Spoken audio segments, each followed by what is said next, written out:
సురేష్ నకిరికంటి అంట. దానికి ఈ జేపీ లత మాదిగ అనటమే ఏదో వీళ్ళందరూ దొంగ దొంగ దొంగ ఆడి మందకృష్ణ గారి వాడు దోసుకున్న వాళ్ళకి చిల్లర ఇస్తారేమి ముండలకి ముండ కొడుకులకి. అర్థమైందా? యోధుడు ఇది ఇది ఇది మీ అమ్మ నేర్పిన సంస్కారం అరా బోసిడికే. వెరీ అన్ఫార్చునేట్ మిత్రులారా, వెరీ అన్ఫార్చునేట్. ఓకే, ఆడు సురేష్ నకిరికంటి అంట. ఇదా సంస్కారం? ఇది నేర్పినారా జేపీ లత మాదిగ? అయ్యో పాపం ఎప్పుడు పోయాడంట? ఎప్పుడు పోతాడేముండా? ఎందుకు పోతాడేముండా?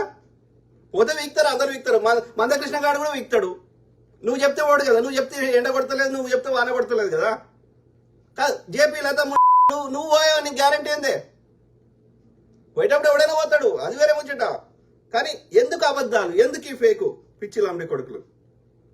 కరెక్ట్ కాదు కదా. మేలుకో మేలుకో మాదిగ సమాజం అని పెట్టుకున్నాడు. మేలుకో మేలుకో లుచ్చల మాదిగ జాతి ద్రోహం చేసే లంబడి కాదురా. ఇప్పుడు కాంగ్రెస్ లా మాదిగ అయినటువంటి ఆయనకి ఇయ్యలేదురా. కిలారపు దామోదర్ రాజనరసింహ మంత్రి చేసిర్రు, గతంలో ఉప ముఖ్యమంత్రి చేసిర్రు. ఇవాళ బైన్లా మాదిగ సామాజిక వర్గానికి శ్రీహరి, కడియం శ్రీహరి, మాదిగ సామాజిక వర్గానికి చెందిన అడ్లూరి లక్ష్మణ్, మందుల సామేల్, ఎంతమందికి ఇవ్వలేదురా? మీ బీజేపీ ఏమిచ్చిండు? ఎవరికి ఇచ్చిండు చెప్పురా? పిచ్చి లంబడి కొడుకులు, మీ చిల్లర కోసం జాతి ద్రోహం చేసిన లంబడి కొడుకులు. మీకు మాట్లాడే హక్కు నాది, వేస్తున్నా కొడుకులు. నువ్వు ఏ అట్రాసిటీ చట్టం అంటున్నావు? అట్రాసిటీ చట్టం తెచ్చిందే కాంగ్రెస్ రా. అది లేకుండా ఎత్తేయాలని ప్రయత్నం చేస్తుందే ఈ బ్రాహ్మణ పార్టీ రా. లంబడి గుర్తుపెట్టుకోరా మందకృష్ణ, చెత్త బాడుకోవు. అర్థమైందా? ఇందిరమ్మ ఇల్లు కట్టించిందే కాంగ్రెస్ పార్టీ రా, చెత్త లంబడి కొడుక. గుర్తుపెట్టుకో. షీరి సింతగడ్ మాదిగోలే షీరి సింతగడతాను, నిన్ను డప్పు కొట్టుకుంటే తీసుకోవద్దని నీ శవాన్ని.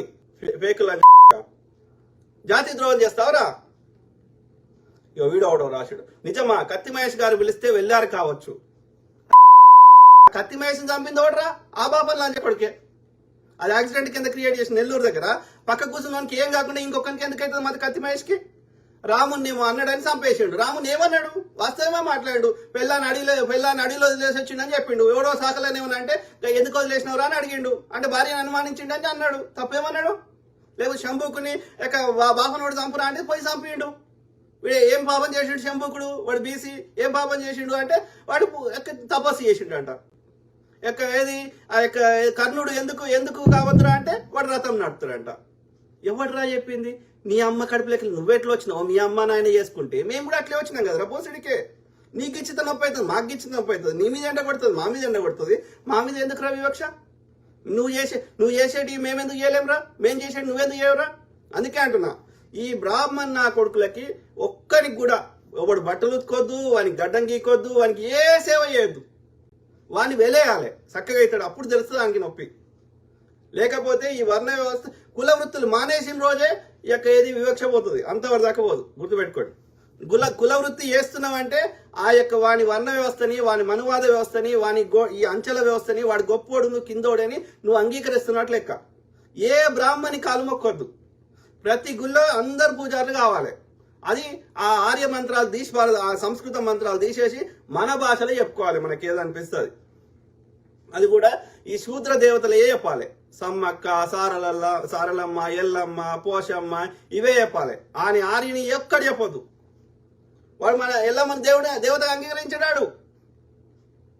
దొంగల్ మంచిగా చెప్తే పడినాడు వాడు. ఇంకా చూడు, మీరు ఇక్కడ మాట్లాడిన మాటలకు కత్తి మహేష్ అన్న వీడు డాష్ లో గూటం తప్పనిసరి పెడతాడులే. ఏం మాటలరా? సంస్కారం లేదురా. అమ్మకే పుట్టిరు కదరా. బ్రదర్ అంటే డాక్టర్ ఎంఎస్ రాయ్, రాజు కూడా 120 బతుకుతాడు, లవ్ యూ రాజ్ అంట. ఈ జేపీ లత మాదిగ నువ్వు కూడా ఆయన కూడా తిడుతుంది, దొంగ ఉండదు.